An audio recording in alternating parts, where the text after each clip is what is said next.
পৃথিবীতে কেউই বোকা নয়, কারণ আমরা নিজেদেরকে অনেক চালাক মনে করি।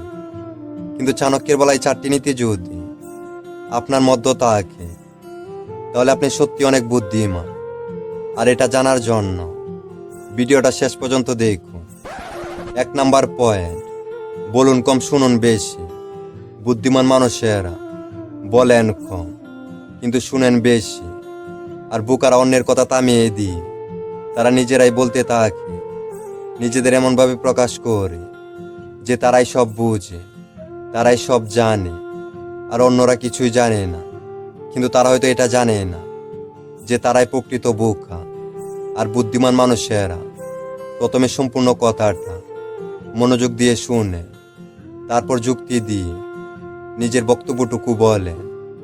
2 নাম্বার পয়েন্ট, ফলের আশা না করে কোনো কাজ করা। পৃথিবীতে প্রায় সবাই কোনো কাজ শুরু করার আগে তারা হিসাব করে নেয় যে কতটা লাভ হবে বা কোন কাজ করলে বেশি লাভ হবে।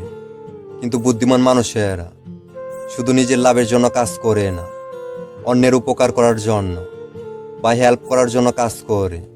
তারা অন্যের এবং দেশের ক্ষতি হোক এমন কোনো কাজ করবে না। 3 নাম্বার পয়েন্ট, বুদ্ধিমানরা অন্যের নিন্দা করেন না, আর বোকারা সবসময় অন্যের নিন্দা নিয়ে ব্যস্ত থাকে। আর বুদ্ধিমান মানুষেরা সবসময় নিজেদের নিয়ে ব্যস্ত থাকে। পারলে তারা অন্যদের সঠিক পথ দেখায়, কিন্তু ভুল পথের সন্ধান দেখায় না। আর বুদ্ধিমান মানুষেরা সবসময় তাদের মাথায় এটা ঘুরে কিভাবে নিজেদের আরো উন্নত করা যায়। আর এই জায়গাটুকুতে বোকা আর বুদ্ধিমান মানুষের মধ্যে বিশাল পার্থক্য রয়েছে। 4 নাম্বার পয়েন্ট, বুদ্ধিমান মানুষেরা সবকিছু খুব দ্রুত এবং ভালো করে বুঝতে পারে।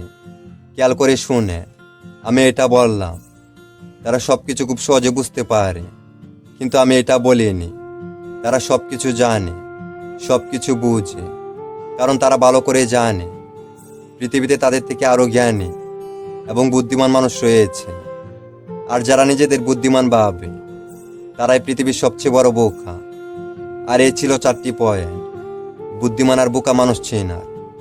আশা করি সবাই বুঝতে পেরেছেন। দেখা হবে পরবর্তী ভিডিওতে। আর ভিডিওতে বলা কথাগুলোতে যদি কোনো ভুল ত্রুটি হয়ে থাকে, সবাই ক্ষমা দৃষ্টিতে দেখবেন। সবাই ভালো থাকবেন, সুস্থ থাকবেন। আল্লাহ হাফেজ।